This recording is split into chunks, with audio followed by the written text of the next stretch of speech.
Mainit ang labanan. Shira, Carlo, top 4 answers are on the board.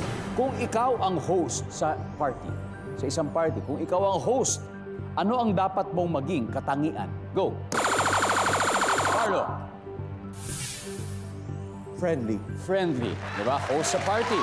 Dapat friendly. Ano naman? Nandyan ba ang friendly? Yes, is there? Shira, kung ikaw ang host sa party, ano dapat mong katangian? Makulit. Makulit! Wala! Okay, Carlo, pass or play? Play, sir. Okay, play. Shira, balik na tayo. Let's go. Final round, Gopitos. Guys, Jericho, kung ikaw ang host sa party, anong dapat mong maging katangian? Makulit. Makulit! Kasi sinabi na yung makulit. Paolo, kung ikaw ang host, ano ang dapat mong maging katangian? Masayahin. Masayahin. Nandiyan bang masayahin? Masayahin. Alright. Nico, 2 more to go. Kung ikaw yung host sa party, isipin mo, anong dapat mong katangian? Malambing. Malambing. Nandiyan bang malambing? Walang malambing. Carlo? Nakapag-host ka na ba ng isang party, Carlo?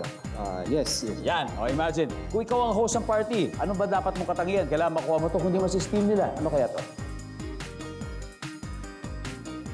Oh! Sorry, may time limit tayo. It's okay. Ano naman to?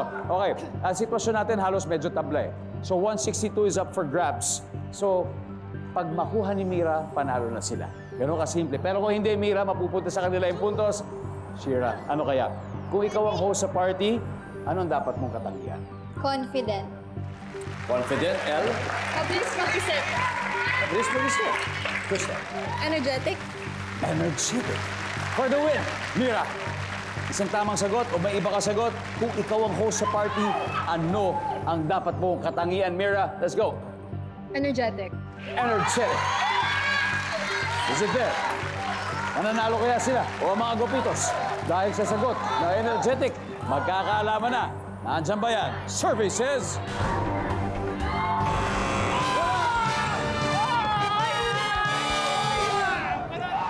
Guys, tignan natin kung ano yung mga hindi nahulaan. Everybody, let's see. Number 3. Nag-iisip. Sino nagsabi? Yan, mabilis mag-isip. Pasok sana yung matalino. And finally, number 2. Madaldal. Ang ating final score, Team Gandaras, 143 points. At syempre, Team Gopitos, 200.